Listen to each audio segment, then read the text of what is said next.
우리는 바쁘게 움직일 수밖에 없습니다. 편히 쉴 수도, 잠을 잘 수도 없습니다. 그러나 내일을 함께 꿈꿀 수 있다는 사실 하나는 약속할 수 있습니다.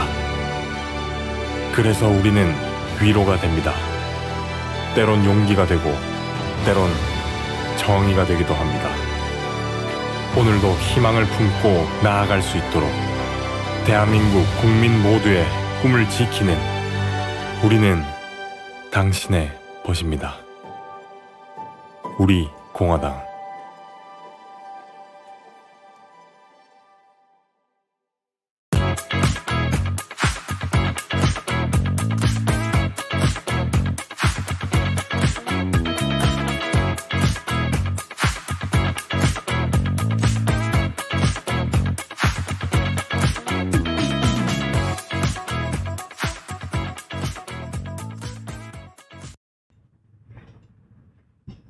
네, 존경하는 우리 공화당 당원 동지 여러분 반갑습니다. 안녕하십니까. 네, 이제 2020년이 이제 2주밖에 남지 않았습니다. 그래서 특별히 우리 공화당의 문브레이커스는 2주 동안 2020년을 마무리하고 정리해보는 시간을 갖도록 하겠습니다.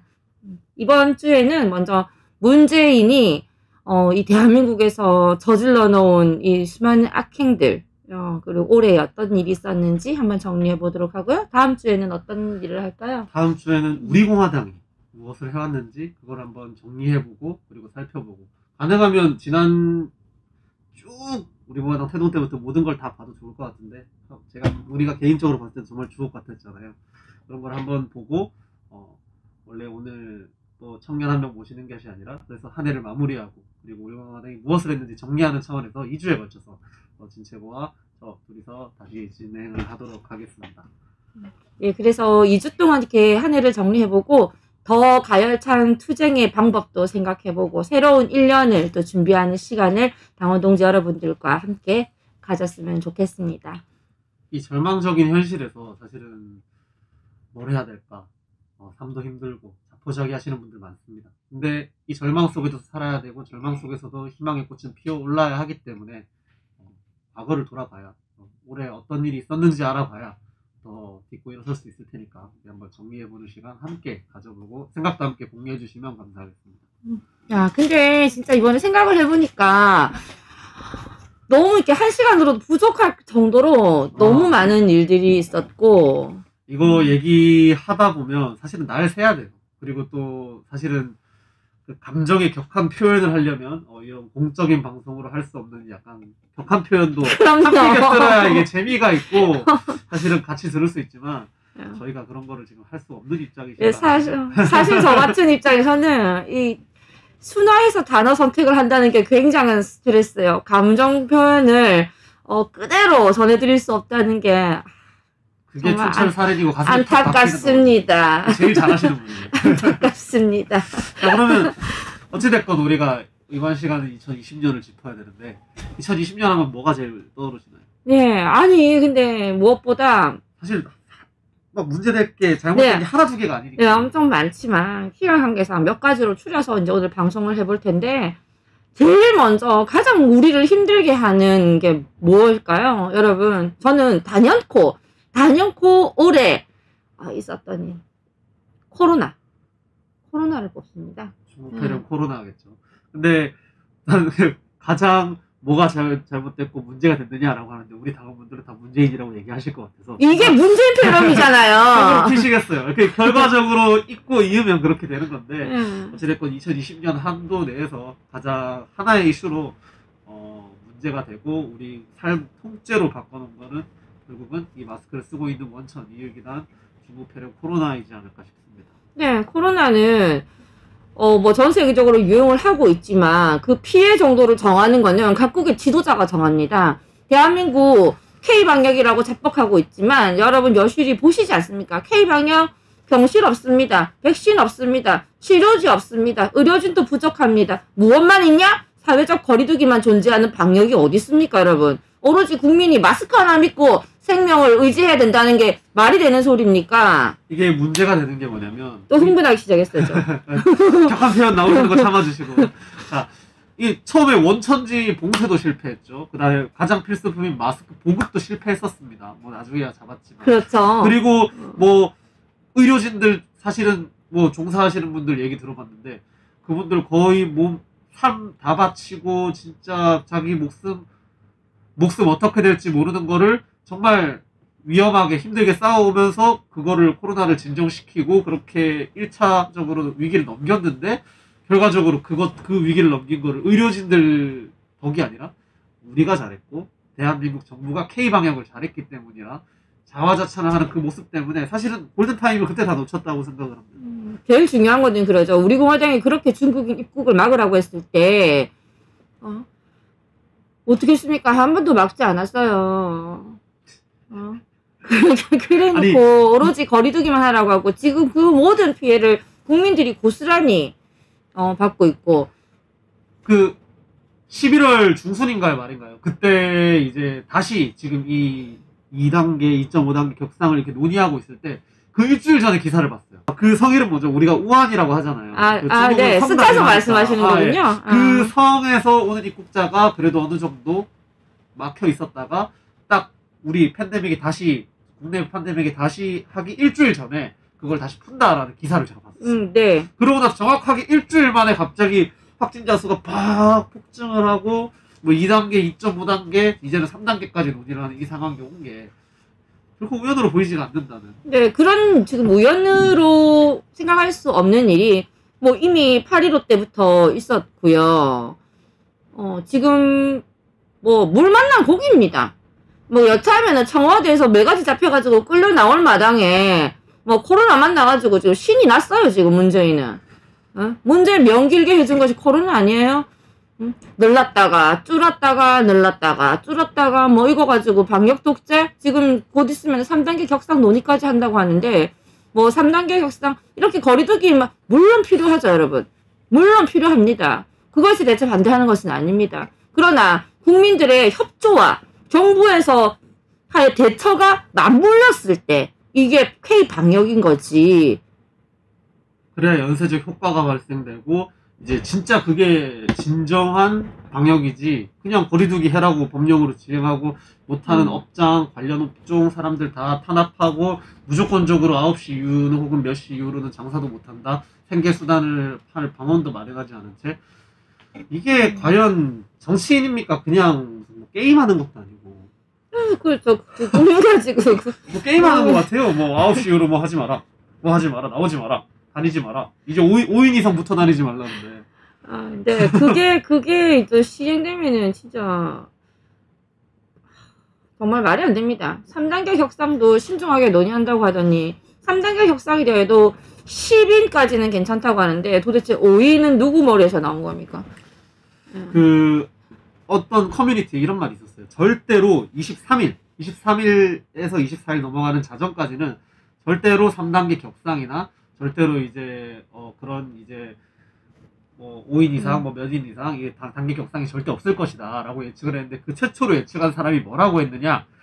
문재인 씨 아들 문준영 씨가 지금 개인 무슨 뭐 전시전을 하고 있어요. 12월 10며칠부터 끝나는 날짜가 23일입니다. 그 개인전이 끝나는 날짜 이후에 격상을 하든 거리두기를 좀 더 강화시키든 하지 그 전까지는 절대 거기에 피해주면 안 되니까 그럴 일 없을 거다라고 예측을 했던 게 있거든요. 근데 그게 그대로 맞아떨어지는 게 그 뭐 갤러리 측에서 들고 일어나가지고 뭐 음모다 뭐 이러면서 그러는데 뭐 열심히 커버하시고 열심히 방어하십시오. 뭐 혹시 아십니까? 뭐 지원금이라도 좀 나올지 문재인 대통령님께서 지원금을 하사하실지도 모릅니다. 거의 노예입니다 그 사람들은 사실. 안타까워요. 아직 코로나로 지금 사망자도 많고 제가 오늘 본 바로는 또 산모가 대기 중에 코로나 검사 대기 중에 또 사산했다는 기사도 보았고 며칠 전에는 그 경주에서 코로나 환자들을 돌보던 간호조무사께서 2번의 음성 결과 끝에 예 이제 양성을 받고 사망하셨어요. 오 갑자기 사망을 하셨어요. 네 돌아가셨어요. 그리고 우리가 지금 너무나 걱정하고 있는 JBC의 정병철 대표님 같은 경우에도 음성인지 양성인지 불확실한 네, 처음에 단계로, 판정이 나왔고, 나중에는 이제 양성 판정을 받으셨는데, 우리가 검사 결과부터 이게 참 믿음이 가지 않는다 이겁니다. 국민들을 불안하게 하고 있습니다. 그 신뢰도 자체가 국민을 고개를 갸우뚱하게 만들 수 있는 게 뭐냐면 99.9%가 보통 이제 모든 뭐 검사지나 아니면 의학 혹은 과학계에서 신뢰도를 보장을 하는 게 보통 99.9%를 기준으로 합니다. 0.1%의 오차는 과학적으로 자연적으로 잘 안 나기 때문에 그 정도 예외 숫자를 빼놓고는 한다는 얘기인데, 지금 신뢰도가 제 주장하는 바로는 90% 내외인 것 같은데, 그 7, 80%뭐 이 정도인 것 같은데, 근데 실제적으로는 그것보다 낮을 수도 있고 아니면 진짜 딱 그 정도일 수는 있는데, 과학적으로 그거를 2번을 했을 때 2번 다 음성일 때 뭐 문제가 없으니까 이거는 뭐 신뢰할 수 있다, 이렇게 말하는 거는 사실 신뢰도가 굉장히 낮은 거를 자백하는 거거든요. 근데도 결과적으로 그걸 계속 사용을 하고 있고, 그거를 뭐 해외에 수출을 하니 많이 하면서 K 방역의 위대함이니 이러면서 자기 정부나 관련 인사 사람들만 띄우기 바빴던 그 허송세월 할 시간에 사실은 진짜 병상 확보하고 진짜 사회적 거리두기가 아닌 방법으로 어떻게 더 이 확진자를 줄일 수 있었을까 논의를 했었어야 되는 것 같다. 안타깝다라는 생각이 먼저 드네요. 그러니까 검사 단계부터 치료, 지금 아무것도 지금 제대로 되는 게 없어서 국민들은 너무 불안하단 말이죠. 지금은 이제 이제 기하급수적으로 늘 것 같은데, 이것도 제가 보건소에 전화를 했었거든요. 저는 한 번 코로나 검사를 한 적이 있고요. 저기 8.15 이후에. 최근에 이제 보건소에 전화를 해서 검사를 받으려고 하니까, 저는 뭐 증세 있습니까? 증세는 없는데요. 증세는 없는데, 그럼 뭐 하실 필요 없습니다. 도대체 K방역이 이거냐고요, 여러분. 제가 화를 안 내지 않을 수 있습니까, 지금. 최근 들어가지고, 뭐, 익명 검사를 한다, 드라이브 스루를 하면서 익명을 보자, 뭐, 검사를 한다, 무증상자도 뭐, 검사를 해준다, 뭐, 이렇게 말했었지만, 말 그대로 최근입니다. 말 그대로 최근이고, 이게 진짜 하루 이틀밖에 되지 않았어요. 네. 그런데 증세가 없다고 검사를 안 해준다. 물론 자기들 확진자 수는 작으니까 좋겠죠. 적으니까. 하지만 무증상 잠복기에 있는 사람들이 검사를 하지 않고 다님으로써 더 전파를 할 수 있는 가능성이 있단 말이죠. 근데 강제적으로 검사를 우리를 바라지도 않지만 내가 자발적으로 내가 검사를 원하는데 증세가 없으니 오지 마라. 이거는 제가 실제로 겪은 일이거든, 전화를 했을 때. 그러니까 지금에서야 뭐 너무 아니니까 한다고 하는데 진작에 이런 게 시행되었어야 했다. 그렇게 보고요. 너무 늦고 뒷북이고, 사실은 이 코로나가 시작된 지가 거의 1년이 다 돼가는데. 1년 넘지 않았어요? 아직 안 됐어요? 작년 12월에 이제 중국 원주에서 시작이 됐고, 우리가 1월부터 우리나라에 시작되니 많이 하고 있었으니까 1년이 아직 살짝 안 됐습니다. 근데 솔직히 뭐 전문가들 중에 진짜 함부로 말을 뱉지 않던 전문가들이 이제 하나 둘 이거는 앞으로 영원한 종식이 있을 수가 없고, 종식 백신이 되고 치료약이 개발될 때쯤에는 변종이 또 나올 수도 있는 확률이 계속적으로 있기 때문에 이거는 완전한 종식이 있을 수가 없다라는 얘기를 지금 어제 오늘 좀 언론에서 많이 나오고 있거든요. 그만큼 인류에 닥친 재앙이 사실 우리나라뿐만 아니라 전 세계적으로 진짜 이제 우리가 종말의 시대에 살고 있나라는 느낌이 들 정도로 사실 끝나는 기미가 안 보일 겁니다. 그게 사실은 더 우리가 역시 그 나라 중국을 원망케 하는 사실 그런 건데요. 지금 코로나 들어오고 나서 참 이 문재인 정부는 진짜 중국이랑 그 금슬이랄까?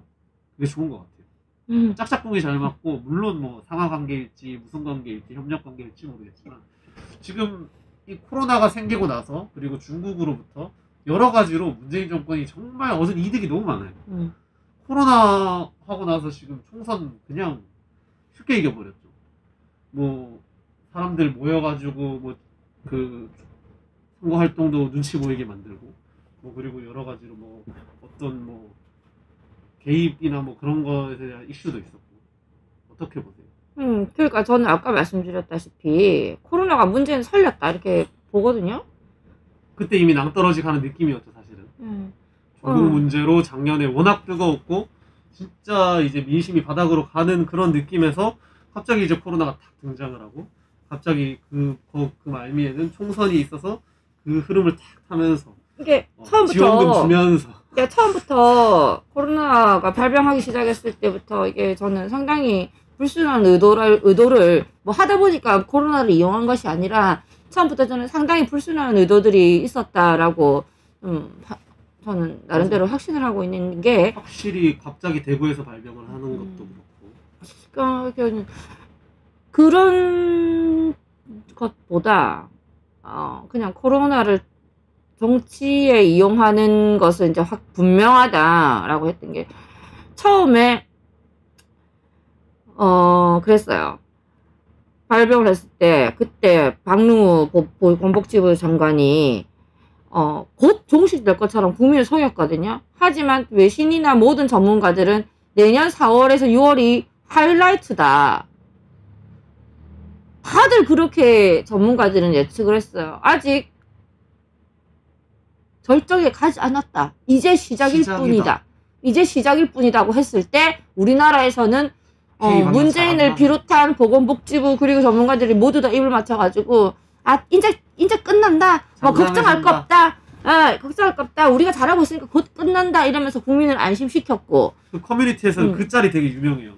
딱 그 기사에 사진 뜨는 거 있잖아요. 기사에 딱 캡처해가지고 문재인 대통령 다음 주에는 코로나 종식 선언할 거. 그러면서 그 짤이 되게 유명한데. 네, 그러니까 그 당시에 이제 막 그랬어요. 그러다가 사람들이 안심하고 있다가 한바탕 이제 딱 늘고 그러면서 긴급재난건 옛다 100만 원 옛다 주고 바로 총선 치렀잖아요, 여러분. 이거 굉장히 그리고 막 계속 뭐 쇼핑하라느니 뭐 하라느니 계속 독려하면서 막 그거 구조 쿠폰 풀었잖아요. 나눠주고 계속 엄청 많이 했잖아요. 네.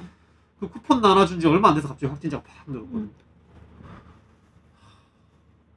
그러면서 이제 그때 또 광화문 핑계대고 일단 지금 총선 얘기로 갔는데 총선 얘기로 이제 갔는데요. 문재인이 코로나를 가지고 총선에 완전 이용을 해먹었고 멍청하고 비겁하고 비굴하고 병맛 국민의힘은 다 뺏겼잖아요. 솔직히 국민의힘을 가장 원망은 하지만 이제 와서는 솔직히 국민 그 자체도 사실 의아심이 드는 게 그딴 그 지원금 몇 푼에 뭐 이렇게 의석수가 왔다 갔다 하는 것도 사실은 굉장한 아이러니거든요. 그만큼 국민의 힘이 돈 100만 원보다 못하다. 그게 정확한 그거였죠. 뽑을 이유가 없었으니까. 그러니까 이렇게 추가 기울잖아요. 이제 저울에 달면 어느 쪽으로 기우느냐. 나는 국민의힘보다 차라리 100만 원 주는 문재인을 택한 거잖아요, 여러분. 이 정도 보수 반성해야 되는 거고 기존 정치인들 진짜 이게 접시물에 코 박고 다 죽어야 돼요, 사실. 보수를 자칭하는 정치인들 중에서 보수 이념 혹은 보수 정책을 내세우는 정치인들이 솔직히 몇이나 됩니까? 그냥 뭐 문재인 정권 반문한다. 그냥 반문하면 단 줄 알아요? 반문하면 보수인가? 반문하면 우파인가? 그 당시 총선 때 이제 문재인 좌파들이 코로나 포퓰리즘을 이용한 거 굉장히 비난받아 마땅합니다. 비난받아 마땅하고 또 그 매표 행위에 넘어간 국민들도 참 제가 봤을 때 안타깝고 어리석어 보입니다. 그러나 문재인이 이렇게 개판을 치는데도 득표를 확보하지 못하는 국민의힘도 가장 큰 문제죠. 정말 진짜 가장 큰 문제죠. 생각하면 아니 진짜 코미디가 따로 없다니까요. 공수처도 그렇지. 무슨 뭐 악법들 다 통과시키면서 결과적으로 뭐 할 것처럼 국민들한테 약간 희망 좀 시켜주다가 결국에 하는 말이 조합이다. 의석수가 없었어 못했어. 의석수가 없어서 우리가 할 수 있는 게 없어. 우리가 구조상 안 되는 거 어떻게 다음 선거에 찍어주면 잘할게 이렇게 얘기를 하는데 솔직히 말해서 우리나라 헌정 역사상 100석 이상의 의석수를 가진 야당이 그렇게 많지 않았거든요. 그렇게 많지 않았어요. 사실 그렇게 따지면 김대중, 김영삼 이런 사람들은 어떻게 야당 생활을 했고 그때 지금보다 훨씬 강력했던 시절일 수도 있는데 그렇게 따지면 어떻게 지금 계속 그런 박정희 대통령 시절처럼 계속 갔었어야죠. 그 사람들 논조대로라고. 의석수 가지고 할 수 있는 게 없으면. 의석수 가지고 할 수 있는 게 없으니까 국민들 곁으로 가서 국민들을 직접 설득하고 언론들과 어떻게 할지 이렇게 뭐 방법을 제시를 하고 아니면 무슨 뭐 사회적으로 뭔가를 또 띄우고 이런 여러 가지 작업을 자기들이 고민을 해가지고 뭔가를 할 생각을 해야 되는데 그 의회 내에서 제도적으로 안 된다는 거는 자기들 입으로 얘기를 하고 있잖아요.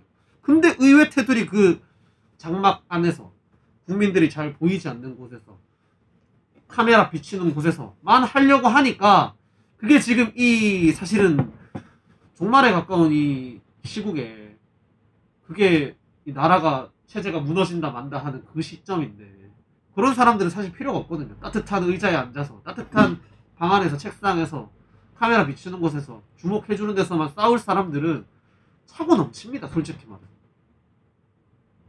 차고 넘쳐요.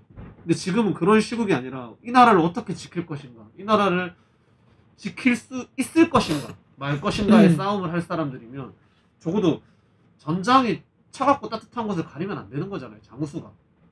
그러라고 국회의원을 뽑아줬고 그러라고 국회의원 불기소 특권이 있는 거고 그러라고 권력의 중심에서 싸우는 그 입법기관의 여러 가지 짐들이 있는 건데 아무것도 안 하면서 그냥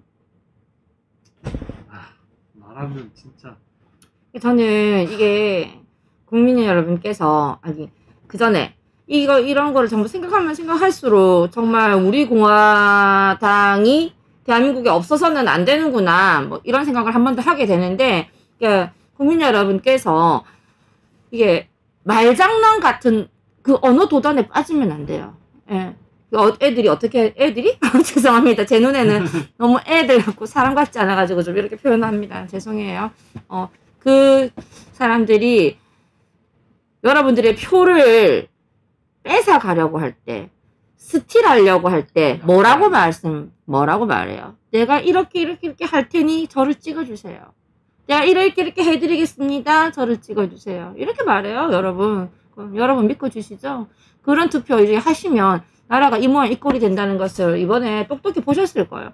어떤 사람에게 찍어야 내가 이렇게 했으니 당당하게 여러분의 심판을 받겠습니다. 내가 이러이러한 과정을 걸었고 대한민국을 위해서 이러이러한 일을 했습니다. 여러분의 선택을 기다리겠습니다. 지난 과거 행동, 말, 그 사람의 투쟁을 보고 투표하셔야 됩니다. 아무것도 하지 않으면서 선거 때 나와가지고 뒤에 큰 당 등에 업고 앞으로 저희 당에서는 이러이러한 일을 하겠습니다. 뭘 합니까? 아무것도 못하지. 네. 지난 과거를 가지고 그 사람들이 심판받지 못하는 이유, 그걸 뭐 내세우지 못하는 이유 바로 뭡니까? 탄핵 때문입니다. 그들이 저질러 놓은 일들이 탄핵이니까 그런 말 하지 않습니다.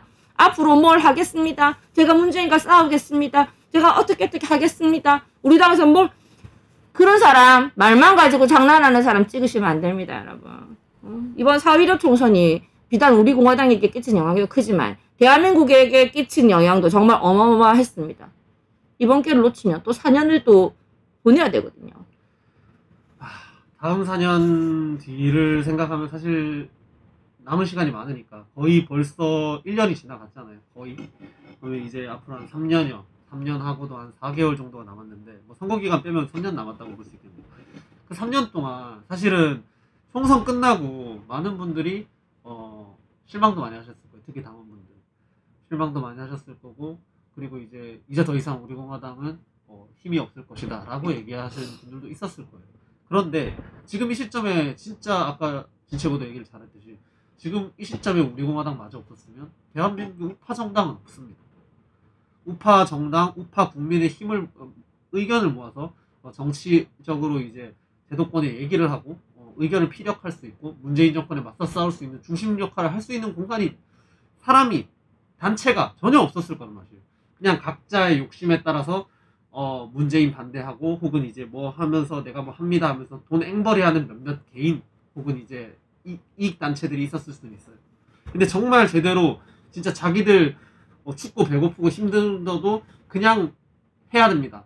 국민들 같이 합시다. 당원 동지 여러분 함께 합시다. 이렇게 말할 수 있는 정당이 진짜 지금의 하나쯤은 필요하거든요. 그 춥고 배고프고 어려운 길이더라도. 저는 그 길을 가는 게 우리 공화당이라서 사실은 우리 얘기해야 되나? 우리들이 좀 많이 춥고 배고플 수 있잖아요. 우리도 최전선 전사니까. 아니요. 미래형 아니에요. 진행형이에요. 그러니까 우리 동지분들이 보시는데 젊은 사람 두 사람이 엄살 피우는 게 좀 그래서 표현을 이렇게 했는데 사실은 뭐 안락하고 따뜻한 뭐 성공이 보장되는 자리에서 싸우려고 했으면 아예 우리 공화당에 오지 않았겠죠. 만약에 정치적 욕심을 가지고 진짜 따뜻한 곳에서 나의 성공이 미래가 보장되는 곳에서 싸우려고 했으면 그래 따지면 뭐 진짜 스포츠 구단 선택하듯이 우리 공화당을 선택을 하기 쉽지 않았을 겁니다. 근데 진짜 이 망해가는 대한민국에서 문재인 정권과 진짜 싸울 수 있는 사람, 그리고 박근혜 대통령 탄핵이 정말 잘못돼서 국민들이 일어났고 대한민국의 헌정이 파괴되고 체제가 무너져 내려가는 이러한 현실 속에서 이거를 바르게 주장할 수 있는 유일한 집단, 거기에 함께 싸우는 전사로서 우리가 함께 하는 거지, 우리가 뭐 득을 보겠다 그거는 뭐 그런 생각은 한 번도 한 적이 없기 때문에. 그리고 저기 말씀드리고 싶은 게, 그러니까 이제 뭐 21대 총선 그다음 22대까지 이제 시간이 많이 남고 단순히 우리가 다음 총선 준비하기 위해서 그런 뜻이 아닙니다. 지금 현재 21대 국회가 열리고 여러분 불과 반년 지났습니다. 불과 반년 지났는데 마치 공장에서 제품 찍어내듯이 미친 듯이 발의가 되고 있어요, 여러분. 진짜 어마어마하게 발의가 천 단위로 제가 나오고 있는 걸로 알고 있어요. 국가보안법, 공수처 같은 경우에는 뭐 작년에 통과됐지만 이거 공수처 개정안이 이번에 통과됐고. 아니 그러니까 국민을 지금 정신 못 차리게, 악법의 홍수 속에서 정신 못 차리게 만들면서, 물론 그 모든 악법들이 통과되지는 않겠죠. 그러면서 그 중에 채로 거르듯이 몇 개는 빠져나간다는 말이에요. 우리가 다 경계를 할 수 없어요. 근데 그 경계를 해주는 게 바로 야당 국민의힘에서 해야 할 일이란 말이죠. 그런데 여러분, 국민 여러분께서 뽑아주신 그 사람들이 그렇게 하지 않고 있고 직무유기, 태만한 의회 활동, 태만한 입법 활동을 하고 있어요. 네.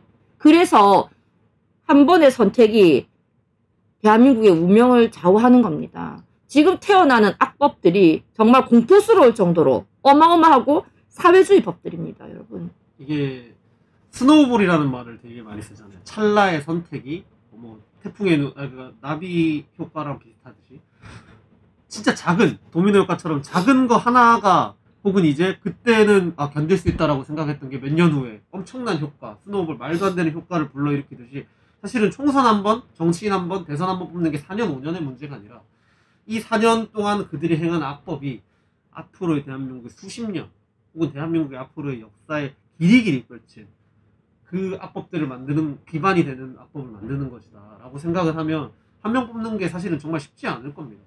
근데 이제 우리가 사실은 해야 되는 게 투쟁도 해야 돼, 사실은 그 국민들한테 그런 사탕 발림이나 이런 거에 속아넣지 않게 계몽운동도 해야 돼, 그 다음에 박근혜 대통령 석방시키는 그 운동을 함께 하면서 이 탄핵 역적자들 심판도 해야 돼. 우리가 사실 해야 될 게 너무 많거든요. 힘에 부쳐요, 사실은. 그래도 힘에 부쳐도 누군가는 해야 되고 포기할 수가 없는 일이기 때문에 그냥 뚜벅뚜벅 걸어가는 게 맞나요? 답이 없어요. 사실은 이거는. 제가 답이 없어요. 아니 답이 없고 그냥 하얗게 불태우세요. 우리의 삶을, 청춘. 네, 하얗게 불태우는 수밖에 없어요.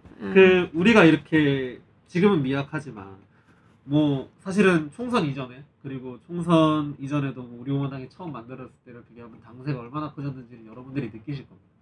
그 당세가 이렇게 커졌는데 이제 점점 커지고 이제 나아가서 우리의 역량을 점점 더 늘렸을 때, 우리가 진짜 남들이 함부로 넘보지 못하는 그런 이제 전선을 우리 공화당이 이렇게 구축을 했을 때, 그때 진짜 뭐 사회, 입법, 뭐 문화, 뭐 전반적인 우리나라의 이런 잘못된 것들을 우리가 동시다발적으로 커버를 할 수 있지 않을까.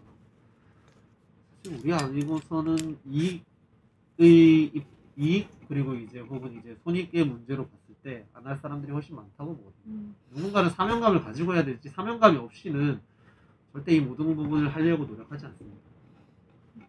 2020년 정말 말도 많고 탈도 많고, 특히나 문재인 저 병맛 때문에 머리가 다른 애보다 더 아팠던 뭐 그런 애였는데, 지금 현재 이제 뭐 코로나 얘기를 해봤고요. 코로나 포퓰리즘을 이용한 이번 총선에서의 민주당 압승, 그리고 국민의 아무것도 안 하는 국민의 진당. 국민의 진당. 네, 국민의 힘이라고 부르기도 솔직히 답답하고 짜증이 납니다. 그분들께도 미안하죠. 힘도 없는데 계속 힘 이리 부르니까 국민의 힘 그 사람들한테도 좀 미안해요. 앞으로 안 부르도록 좀 노력 좀 해보겠습니다. 이렇게 이야기를 또 해보았는데 또 올해 하면은 이야기를 안 하고 넘어갈 수 없다 하는 거. 작년에 조국이 있었다면 올해는 추미애가 있다. 이런 말이 있죠. 욕을 부르는 그분. 성부터 추라 가지고 이제 당원분들이 막 되게 하는 것도 추하다 이런 식으로 많이 말씀을 하시던데 진짜 저는 그 법을 했다는 사람이 어떻게 이렇게 뻔뻔하게 행할 수 있는지를 사실은 그 철면 피해는 솔직히 좀 감탄을 금할 수가 없어요. 네. 아니 추미애 무법부 장관의 이야기를 하기 전에 정말 저는 뭐 존경스럽습니다. 존경스럽습니다. 그 뻔뻔함은 진짜 그러니까 경외할 수밖에 없어. 대한민국에서 그 누구도 따라갈 수가 없다. 그리고 딱 그냥 말해서 우리가 뭐 좌파 우파 이렇게 해서 뭐 좌파계에서는 뭐 자기들 입장에서는 확실한 전사 아니겠습니까? 끝까지 싸우고 문재인 편에 들어서 네 그렇죠. 그리고 뭐 다 물어 뜯어버리잖아요. 그래서 나도 악으로 깡으로 버티고 추미애 무법부 장관 저런 부분은 내가 좀 배워야겠다 닮아야겠다. 사실 그런 부분도 있어요. 그렇게 악하게 하고 막 이런 거 말고 저렇게 독하게 붙어야 이기는구나. 그런 부분도 사실 저는 있습니다. 근데 지금 국민의 진당에서 그런 관점으로도 볼 필요도 있겠네요. 추미애 같은 그런 전사성을 가진 사람이 국민의 진당에 있느냐? 한 명이라도 있느냐? 한 명이라도 있다라고 생각을 하세요? 한 명이라도 있다고 생각을 하세요? 추미애는 대한민국 어디에 붙여놔도 다 이깁니다. 저는 제가 그렇게 보고 있습니다. 저 논리가 안 통하는 사람, 사실 제일 힘든 사람이 논리가 안 통하는 지할 말만 하는 사람이잖아요. 전형적인 그런 느낌이라서. 예, 지난 청문회 때도 다들 보셨을 것이고 이번에 뭐 추미애와 윤석열의 전쟁에서도 보셨을겠지만 그런 참 코미디가 따로 없다. 대한민국 그냥 정치 현대 타고나는 것 같아요. 그런 철면피 타고난 거 플러스 수십 년 그 정치 트레이닝 된 거겠죠. 정치생활 정치 정리에서 관련된 그런 거죠. 근데 이제 추미애만으로도 사실은 굉장히 스트레스인데 우리 입장에서는 갑자기 추미애와 대립 관계를 내세우면서 사람들이 언론에서 얘기하는 바로는 야권 대선 후보 1위에 올랐다니 윤석열이라는 사람에 대해서 우리는 그냥 또 곱게 넘어갈 수 없지 않습니까? 그럼요.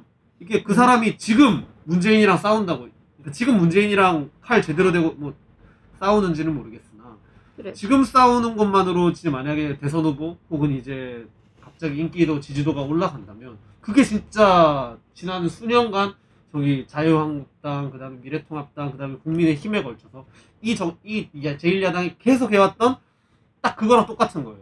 결과적으로 이 윤석열이라는 사람을 지금 갑자기 이제 문재인이랑 잘 싸운다, 혹은 이제 문재인과 대립각을 세운다. 이렇다고 지지율이 올라가고 갑자기 대선 후보가 되고 이렇게 말을 하는 게 지난 수년 동안 제1야당이라는 자유한국당, 미래통합당, 국민의힘당 이 세 단계를 거쳐가면서 그들이 계속했던 말 결과적으로 반문 아닙니까?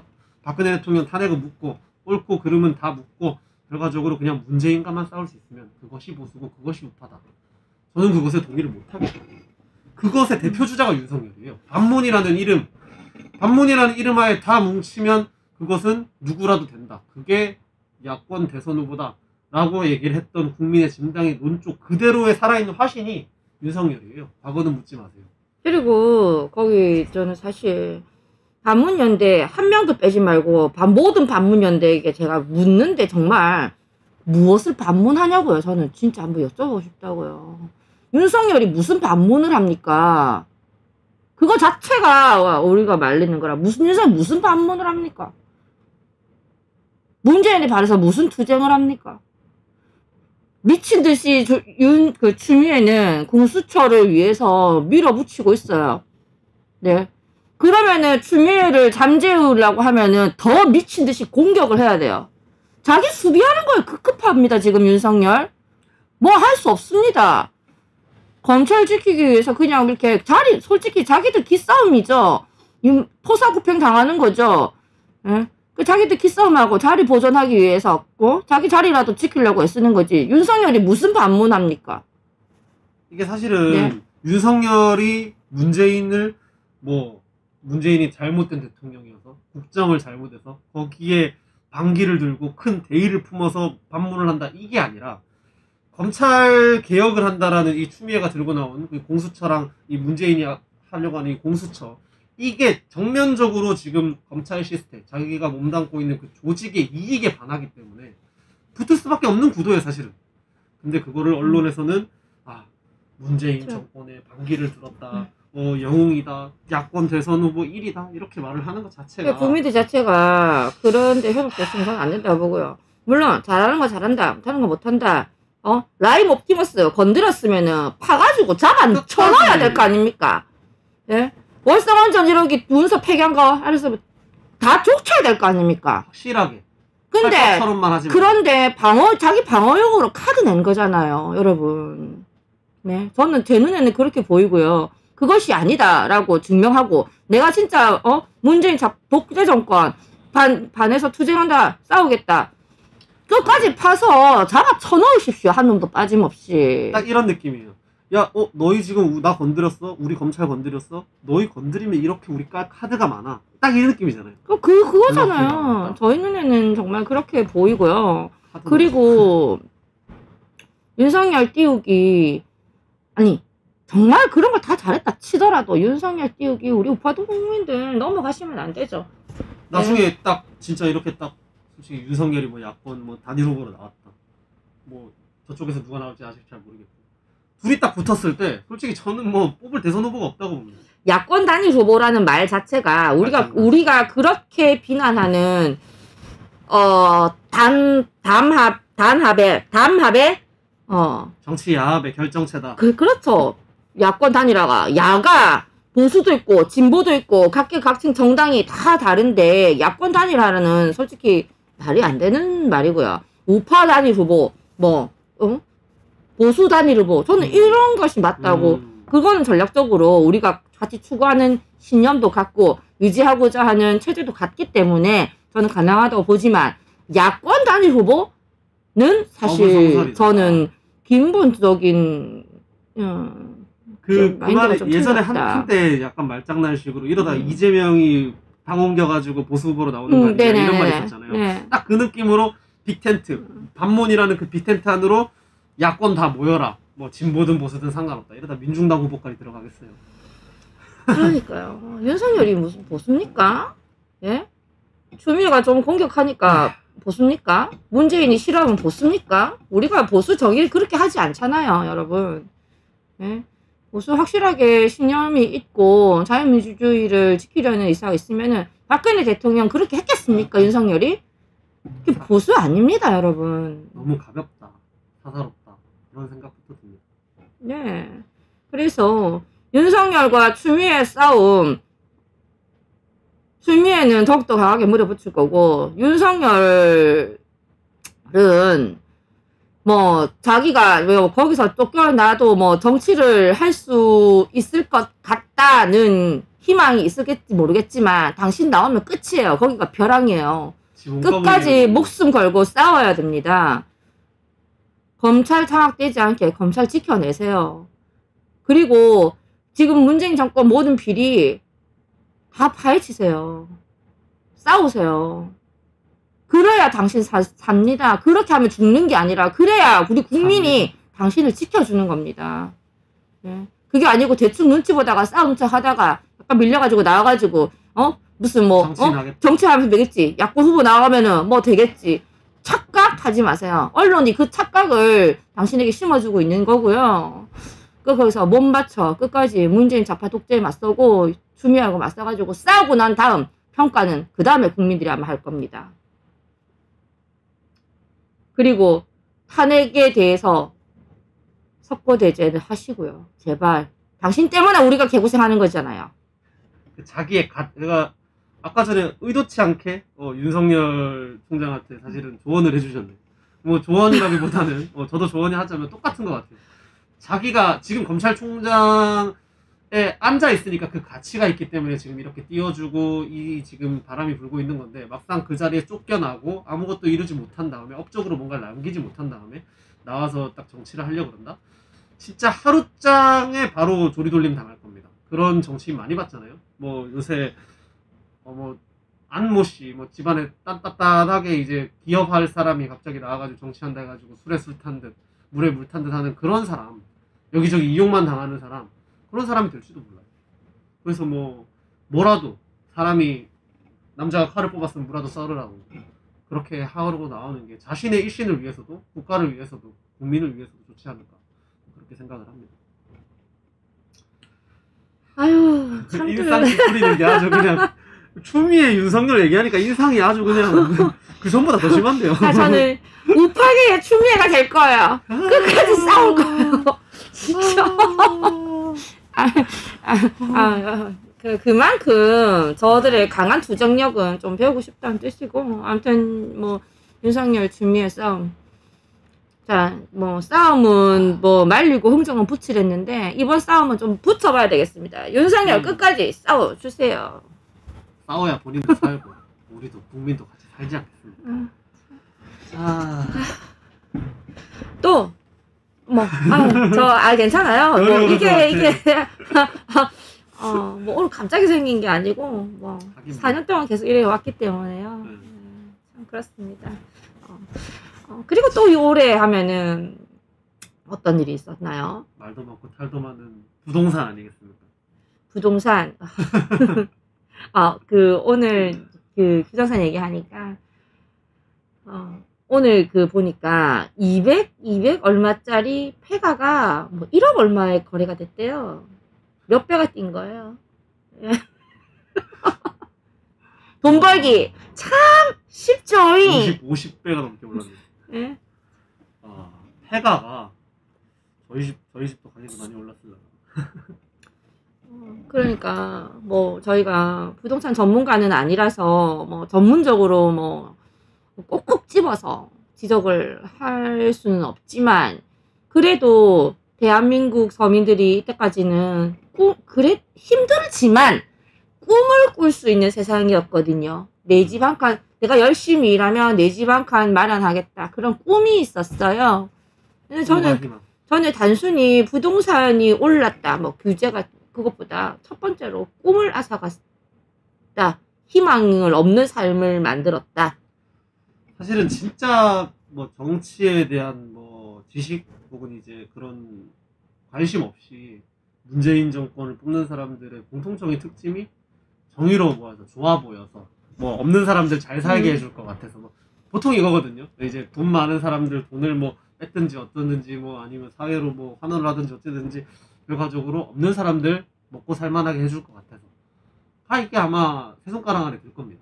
그런데 결국은 없는 사람들이 더욱 죽어나는 대한민국의 현실, 마스크가 있어도 생명을 장담하지 못하는 이 현실, 걸려도 병상 하나 침상 하나 없고 그 다음에 이제는 9시 이후에 예를 들어서 술집 하시는 분은 이제 아예 생계가 없어졌어요. 그냥 본인이 그냥 뭐 맞지. 간단한 술집을 해가지고 뭐요? 푼돈 벌어가지고 예를 들면 뭐 치킨집, 곱창집 이런 집은 2차로 3차로 가는 집이에요. 치킨집은 그나마 배달이 되니까 치킨집 빼고 그럼 뭐 곱창집 뭐 이런 3차로 가는 집 있잖아요. 뭐 조개구이집 뭐 이런 거. 그런 데는 다 2차 3차로 가는데 뭐 9시에 문을 닫으니까 오지 말라는 거죠. 그러면은 뭐 국민들이 뭐 3시부터 술 먹기 시작해야 됩니까? 참나. 뭐야?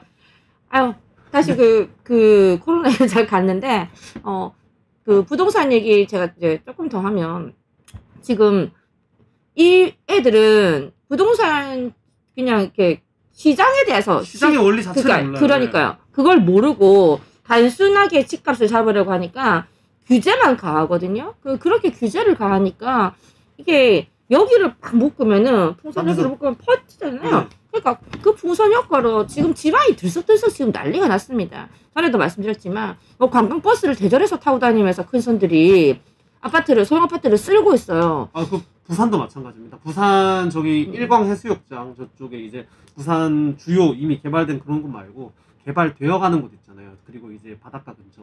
이런 데를 서울이나 혹은 이제 돈 많으신 분들이 진짜 버스 타고 쫙 돌면서 땅이고 아파트고 뭐 임대 건물이고 다 사가요. 그렇게 쫙 사가가지고 그게 진짜 사실은 문재인 정권이 말하는 투기잖아요. 살지도 않을 거면서 자기 실거주지는 서울이나 이런 곳이면서. 그러니까 이게 아니 그러면서 진짜 이 사람들이 왜 지금 쇼핑에 나섰냐, 부동산 쇼핑에 나섰냐. 내년 종부세 오르거든요. 내년 사람 뭐 몰라. 그러니까 뭐 지금 소형들은 산대요. 뭐 전 뭐 잘 모르지만 지금이라도 사둬야 된다. 잘 모르지만 산대요. 그래서 지금 창원 같은 경우에 전국에서 상승률 1위거든요. 뭐 6점 몇 프로가 7점 몇 프로가 올랐대요. 그래서 뭐 규제 지역이 됐는데 그렇게 해서 부선 효과로 몇 군데가 규제 지역이 되니까 그 오르니까 또 규제 지역을 만든대요. 그러면 제가 봤을 때 지금 전국이 다 규제 지역이에요. 될 거예요. 그렇게 따지면. 뭐 사람 없는 산골짜기 이런 데 빼고는 뭐 다. 그게 규제로 잡겠다는 발상 자체가 이게 말이 안 되고요. 진짜 딱 사회주의자들이 하는 생각. 그러니까 진짜 뭔가 계획 이렇게 딱 묶어가지고 시장이나 이런 이제 민간에서 하는 것들은 다 상관없이 모든 이제 정책이나 모든 이런 것들 일선은 국가가 다 알아서 한다. 그 개념 자체가 사실은 그러니까 이게 모든 국민에게 이게 악법이 되는 것이 가진 사람은 가진 죄가 되고 없는 사람은 없는 무시를 당하면서 또 가질 수 있는 희망도 없어졌어요. 대출의 문은 막혀버렸어요. 맞아요. 네. 또 뭐 일부긴 하지만 또 월세도 안 되고 전세도 안 되고 이렇게 얘기를 하는 것 자체가 진짜 월세 전세 안 되면 나중에는 진짜 돈 없는 사람은 사람 같은 집에서 못 살아요. 사람 살만한 집에서 못 살잖아요. 진짜로. 뭐 호텔 계좌 갖고 뭐 주겠지 뭐.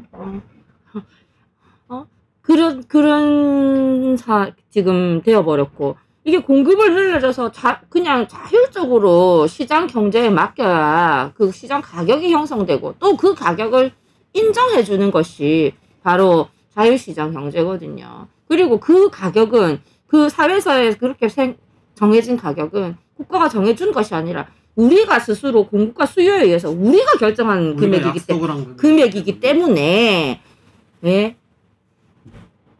제일 불만이 적은 제일 피해가 적은 제일 합리적인 금액이 그렇게 정해지는 금액이란 말이에요. 여러분 가장 쉬운 논리예요. 근데 규제를 묶으려고 하면 지금 전국이 쑥대밭이 되어버렸어요. 부동산 쑥대밭. 네, 큰일 났습니다. 내년에는 또 이제 올해 24번의 부동산 정책으로 이제 개판 샀는데 내년에는 또 어떤 부동산 정책을 들고 나와서 국민들을 속상하게 할지 대한민국을 망칠지 변창흠 국토부 장관 제가 지켜보겠습니다. 예. 진짜 이분법적 근데 누굴 내놓든 뭐 김현미건 지금 나온 내가 더 심해. 그러니까 더 심한데 이 사람들 공통된 특징이 이분법적인 사고를 가지고 있단 말이에요. 뭐 가진 자는 나쁘고 없는 사람이 선의의 피해자고 뭐 이렇기 때문에 공급과 수요나 이런 거에 약속이나 이런 전체적인 밸런스를 생각을 하지 않고 어떻게 하면 가격을 낮출까. 그러니까 뭐 이렇게 찍어낼 수 없으니까 공장에서 찍어낼 수 없으니까 어쩔 수가 없다 이런 말이나 나오죠. 말도 안 되는 막말이나 나오죠. 그런 개념 자체가 아니 내가 봤을 때는 얘들은 그렇게 생각하는 것 같아요. 가격을 낮추겠다 아니고 그냥 너희들 아무도 거래하지 마. 아니 나는 그렇게 보이지가 않아. 나는 진짜 나는 오히려 그렇게면 똑똑한 좌파인데 대부분의 좌파 지금 정치하는 놈들 중에서도 나는 한 3분의 2 정도는 그런 머리가 안 된다고 보거든요. 그런 원론적인 결과에 도달하지가 않고 그냥 진짜 가격을 낮추기 위해서 자기들 나름대로 노력을 하는 거야.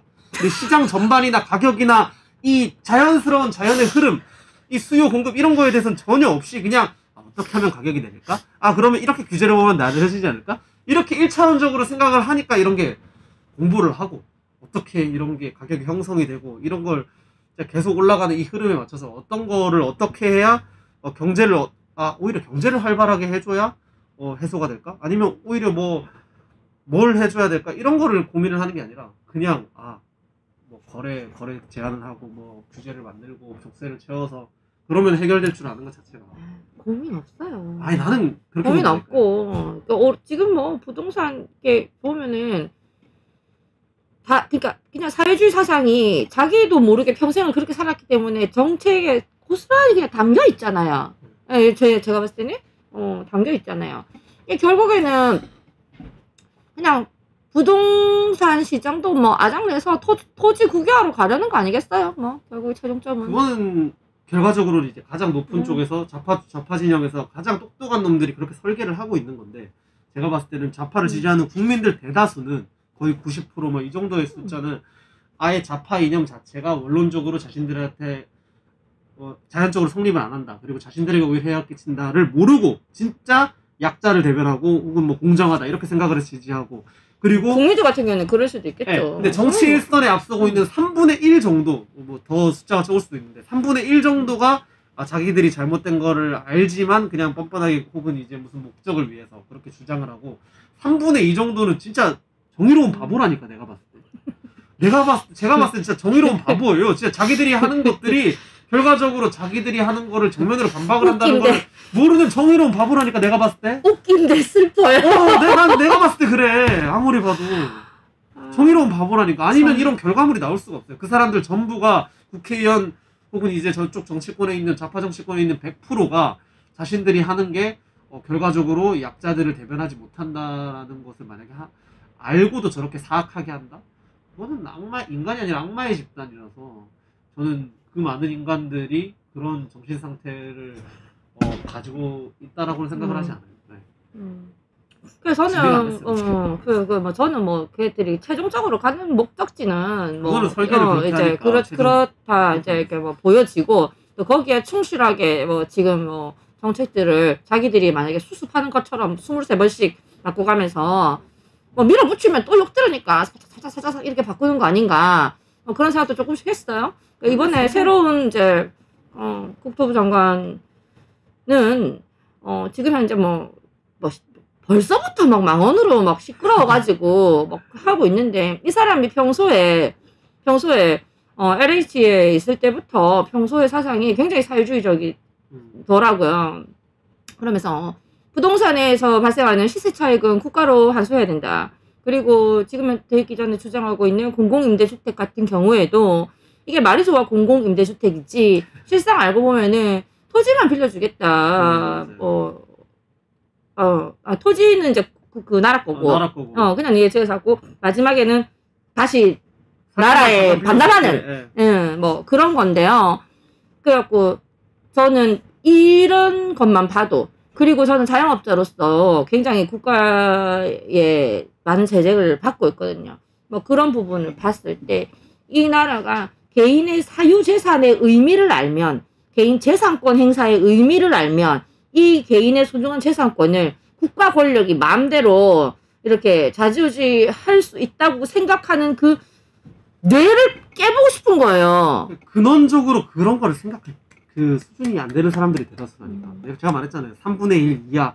그 설계하는 아주 똑똑한 몇 놈들만 자신들이 사회주의로 가는 그 목적을 위해서 이렇게 의도적으로 시장 경제나 시장을 파괴하는 이런 행위를 일삼지 나머지들은 진짜 다시 한번 말하게 정의로운 바보라니까요. 진짜로.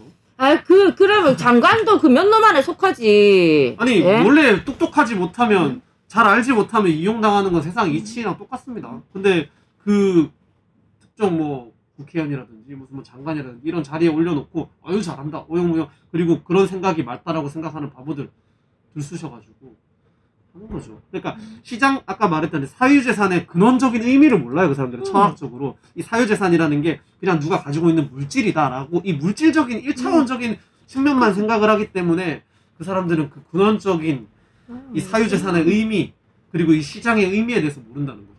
이게 철학적으로 개인의 정서에 그리고 사회 전반에 어떻게 작용을 하는지를 그 사람들은 모른단 말이에요. 참 이런데도 불구하고 또 국힘당 얘기를 안 할 수가 없잖아요. 응? 뭐 하는 거예요 좀?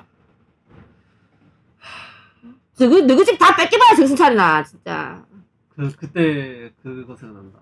몇 달 전에 저는 임차인입니다 이러면서 연설했던 그 네. 무슨 국회의원 그거 하나 연설 좀 잘했다고 막 깨박수 치면서 무슨 뭐 다 이긴 것처럼 설레발 치던 그 모습이 아직도 눈에 훤하네.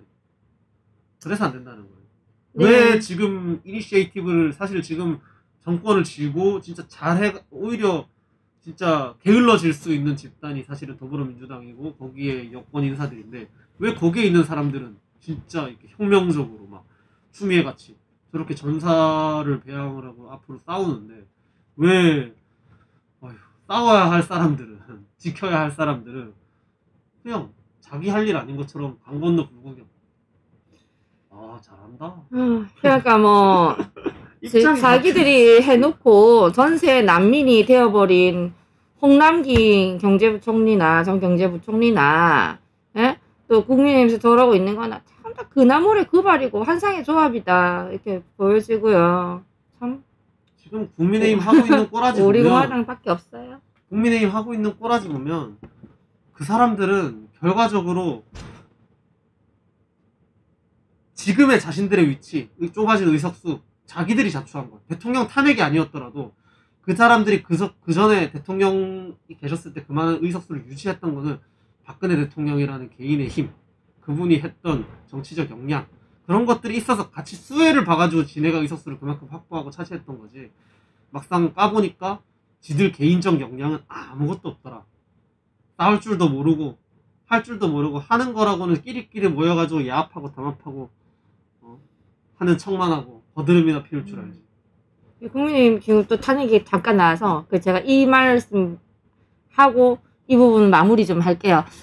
자기들이 탄핵하고 뭐 대가리 좀 굴리고 몇몇 힘 좀 합치면은 뭐 어떻게 될 거라고 해낼 거라고. 비용도 박근혜 할 줄 알았나 봐. 네, 할 거라고 뭐 내각제도 하고 뭐 자기들이 상하하고 어찌 될 줄 알았나 보네. 그 정도 정치 대가리 같으면 정치 손 놓으세요. 진짜. 대가리 그밖에 안 돌아갑니까? 평소에 지들이 아무것도 안 해놓고 응?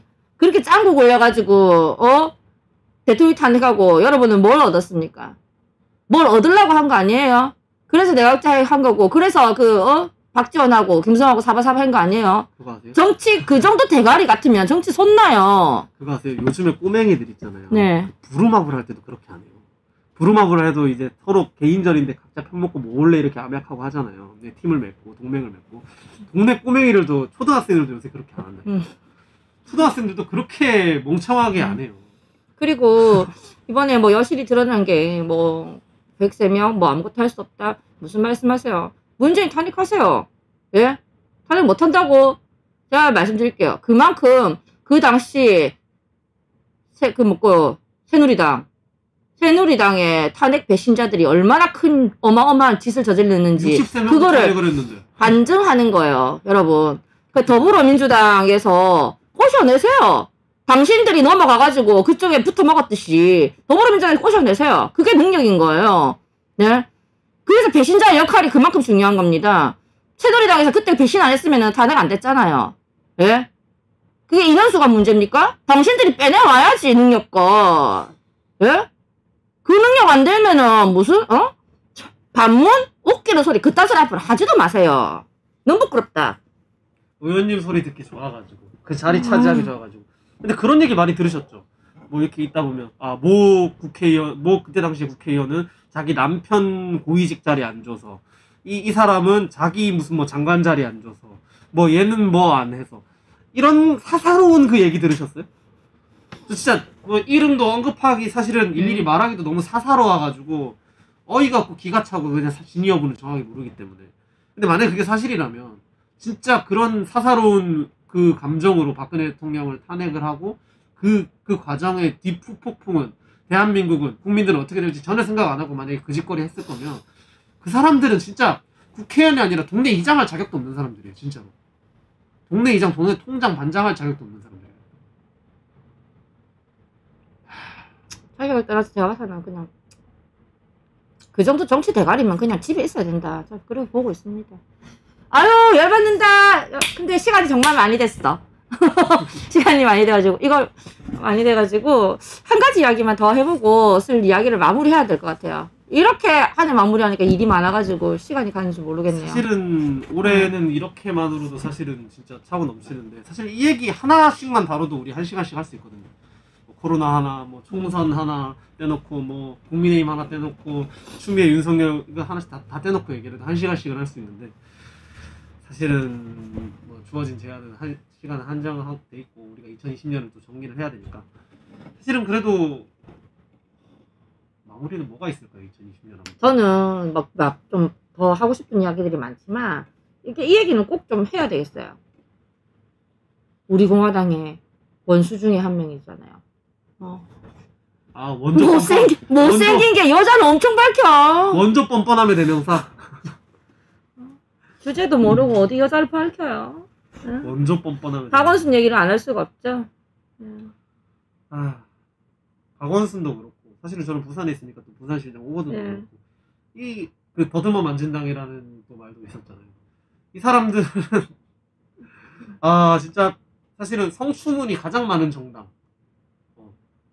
가장 많은 정당이 결국 더불어민주당인데 왜 여성 지지율은 그쪽이 높을까? 어떻게 생각하세요, 여성분? 저 잘 모르겠어요. 거들떠 보지 않는 페미들이 엄청 붙어 있겠죠. 만져줄까봐.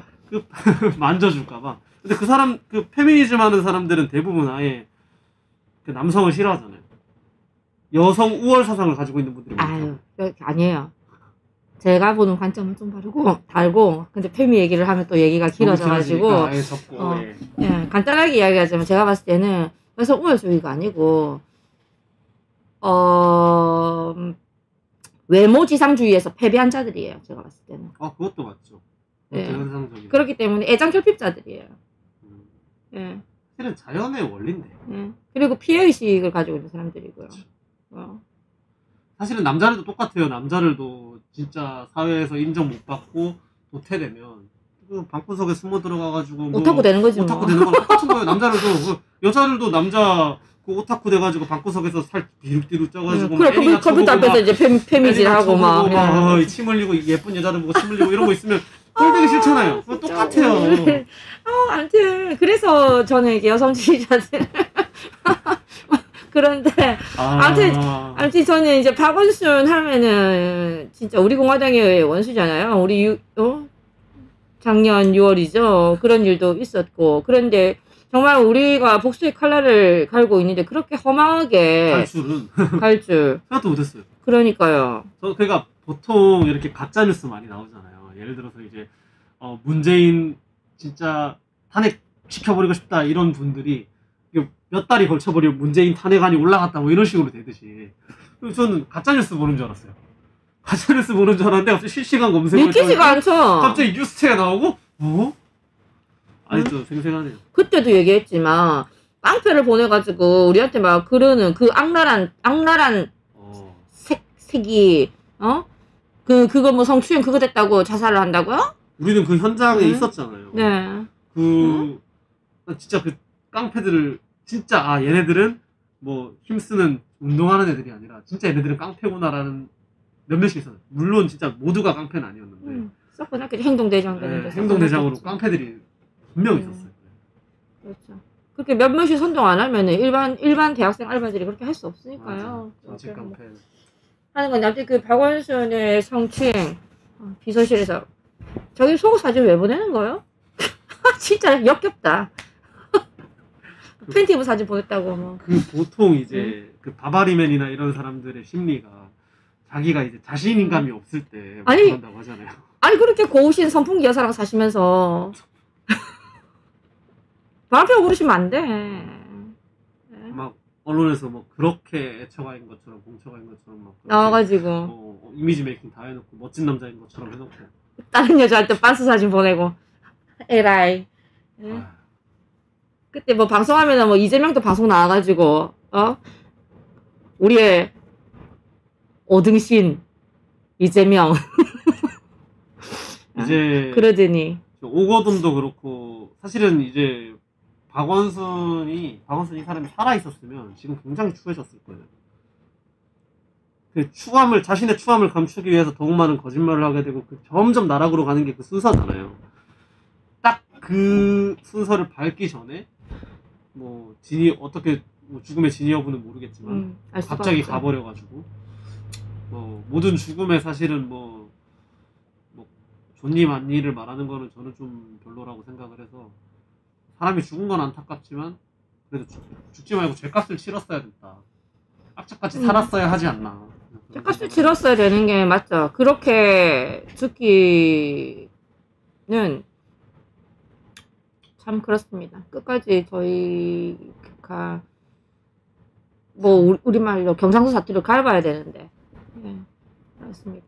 그렇게 좌파들이 뭐 박원순, 오거돈 껄떡껄떡 네 여자든 내 여자든 뭐 너무 여자든 막 가릴 것 없이 껄떡껄떡대는 성추행범이었고요. 그런데 성추행으로 끝나서 그렇지 여러분 이게 계속 그냥 안 들키고 지속됐다면 어디까지 갔을지 솔직히 아무도 모르는 거 아닌가요? 네? 뭐 받아주고 계속 됐으면은 성추행으로 해서 그게 성폭행으로 갔을지 불륜으로 갔을지 뭐 그건 아무것도 모르는 거니까요 우리가. 네.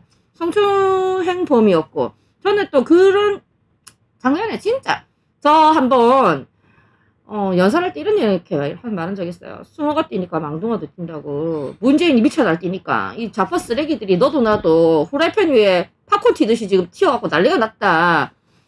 그렇게 보고 있는데요. 박원순 오거돈을 비롯해서 뭐 더불어민주당 시의원이건 도의원이건 간에 뭐 요 앞에 뭐 마누라를 때려 죽인 사람도 있고 뭐 법을 어기고 하는 거는 뭐 일도 아니고요. 진짜 비양심, 모렴치 뭐 거기다가 뭐 특권 의식 막 자기들이 엄청 대단한 사람인 것처럼 다른 세상의 사람인 것처럼 공산주의자들이잖아요. 사회주의자들은 계급사회가 쩔었으니까 자기들이 기득권자겠지.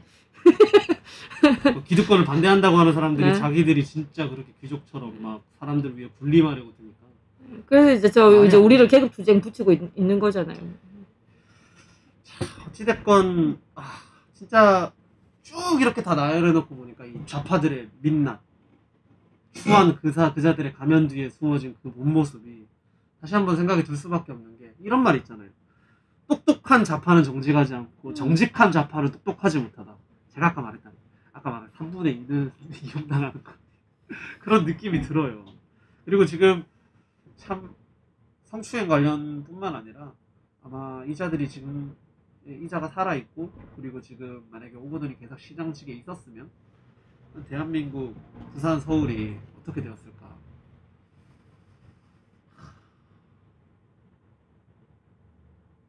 근데 이자들한테 국짐이 뺏어올 수 있을까요?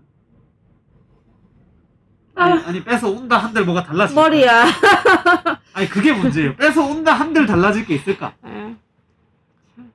뺏어온다 한들 힘들어요. 그렇다고 뭐 우리가 못 뺏어오게 할 수도 없고 힘드네요. 아니, 우리 공화당이 좌파들을 이롭게 하지 않는 선상에서 우리가 할 수 있는 역할을 해야 되는 것이고 뭐 그건 우리에게 맡겨진 시대적 책임이고요. 사명이니까. 그러니까 이렇게 우파에게 주어진 어떻게 보면 또 기회잖아요. 우리가 청소됨으로써 다시 한번 기회가 와서 우파가 다시 광역단체장을 맡을 수 있는 그것도 대한민국의 핵심인 서울과 부산에서 잡을 수 있는 기회가 왔는데 간제비님은 좀 빠져주시면 어떨까 좀 말씀드리고 싶네요. 또 이번에 이렇게 당선되기 직전에 또 이렇게 양보한다 이러면서 간제비라고 부르는 게 이미 전적이 있고요. 간만 보고 빠지니까 간제비라고 모든 국민이 다 간제비 하면 누군지 알아요. 예. 뭐 그래서 두 명이 또 시식용 제가 아까 마트 시식하러 맨날 돌아다니는 간제비 시식만 하고 가잖아. 안 사잖아.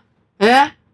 이번에도 또 그러실 거죠? 뻔하죠? 예? 뭐 출마해도 답도 없다면서도 그러시지 말고 그냥 제자리에 나올 때마다 기대를 품게만 만들고 기대 누가 이제 기대 안 하죠. 그때 저지른 짓이 있는데 보통 젊은 청년들이 그런다니까. 아이고 정신 차려야지. 무슨 말씀하십니까? 진짜 제대로 된 후보를 내세워가지고 밖에 우리랑 한판 붙어가지고 진짜 탈환을 한번 해보시려면은 안철수 내 이름 얘기했네. 우리 간제비 안 선생은 뒤로 좀 빠져주시면 좋겠습니다. 또 저는 간제비 하니까 또 다른 분도 떠오르는데 다른 간제비는 탄핵이 가장 일선에서 앞장서 놓고 이제 또 뭐 자기가 대선 후보 한다고 사무실 차려놓고 있잖아요. 간제비? 유관제비. 아, 간제비. 나는 그 사람이 제일 먼저 이미지가 제일 사실 잘 맞아요. 그래서 간제비는 안 선생이 독보적이지. 나는 이미지는 유관제비가 더 간만 맞는 보지 것 않아요, 같은데. 그 사람은. 좀 확인을 해요. 나는 딱 진짜 간만 봐 아무것도 안 하고. 그래 마트 시식하러 돌아다니는 사람이라니까요. 이 사람 여기저기 다니면서. 예, 참 그렇습니다.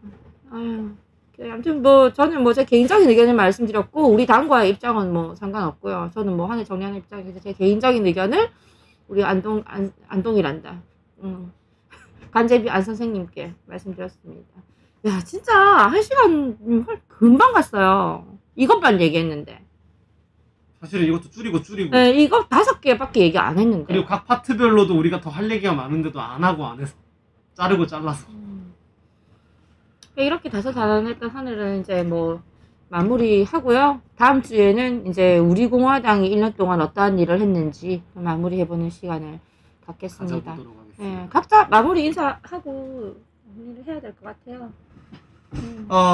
어차피 지금 이번 방송이 이번 해 마지막 방송은 아니라서 완전 작별 인사처럼 드리진 않고요. 오늘 이렇게 2020년 한 해를 돌아보는 시간을 가졌는데 정말이지 진짜 무엇을 봐도 정말 맘 편하게 발 뻗고 잘 수가 있는 곳이 없구나. 어떤 생각을 하더라도 참 그럼에도 우리는 이 나라를 이 땅을 지켜내야 되고 우리가 해야 할 일이 있다. 그것이 우리의 사명이다. 남들이 다 안 하기 때문에 해야 될 사람들이 안 했기 때문에 항상 이 땅은 뭐 나훈아 선생님이 말씀하셨듯 항상 이 땅은 민초들이 지켜왔다. 결국 우리가 해야 하지 않나라고 생각을 합니다. 날씨가 많이 춥고요. 지금 코로나 중국 폐렴이 정말 날이 다르게 무서워지고 있어서 동지님들 건강이 많이 걱정입니다. 나의 건강과 그리고 우리 동지들, 가족들의 건강을 생각을 해서 코로나 문제는 더욱더 내 스스로 먼저 조심을 하고 손발 잘 씻고 마스크는 꼭 쓰고 그렇게 다니시기를 부탁드리겠습니다. 내년에 오면 내년이 아니더라도 앞으로 계속 지금까지 해왔던 것처럼 함께 투쟁을 가열차게 함께 해나갑시다. 동지 여러분, 올 한 해 정말 멋졌고 감사했고 자랑스러웠습니다. 감사합니다. 네. 그리고 저 역시 개인 방역, 개인 건강 이렇게 말씀드리고 싶은데 이번 코로나 사태로 보셨지만 남이 지켜주지 않아요. 지금 정권은 우리를 지켜줄 수가 없어요. 개인 건강 개인이 챙기셔야 되고 우리 당이 뭉쳐서 우리가 똘똘 서로를 지켜줘야 됩니다. 우리 건강을 지키고 우리 대한민국을 지키고 우리 대통령님을 지키는 우리 공화당이니까요. 코로나 따위에 굴복하지 마시고 이번 일을 잘 견뎌내시고 새로운 2021년 활기찬 우리 또 투쟁의 결과를 좀 볼 수 있는 한 해가 되기를 간절히 바라봅니다. 제발. 그래서 모쪼록 저는 그냥 당원동지 여러분 또 건강하셨으면 좋겠고요. 한 해 힘들지만 우리 함께 싸워주셔서 정말 감사드리고요. 저의 엔돌핀이 되어주시는 우리 당원님들, 저도 여러분들의 엔돌핀이 되어드릴 수 있도록 더욱 노력하겠습니다. 한 해 우리 공화당과 함께 해주셔서 너무 감사드리고 그리고 한근영, 진순정 최고위원을 사랑해주고 응원해주셔서 더욱더 감사드립니다. 네, 이제 그럼 부끄럽고 감사하고 정말 사랑합니다. 여기까지 이제 인사드리겠습니다. 한근영, 진순정, 문브레이커스입니다. 감사합니다. 감사합니다. 우리는 바쁘게 움직일 수밖에 없습니다. 편히 쉴 수도, 잠을 잘 수도 없습니다. 그러나 내일을 함께 꿈꿀 수 있다는 사실 하나는 약속할 수 있습니다. 그래서 우리는 위로가 됩니다. 때론 용기가 되고 때론 정의가 되기도 합니다. 오늘도 희망을 품고 나아갈 수 있도록 대한민국 국민 모두의 꿈을 지키는 우리는 당신의 벗입니다. 우리 공화당.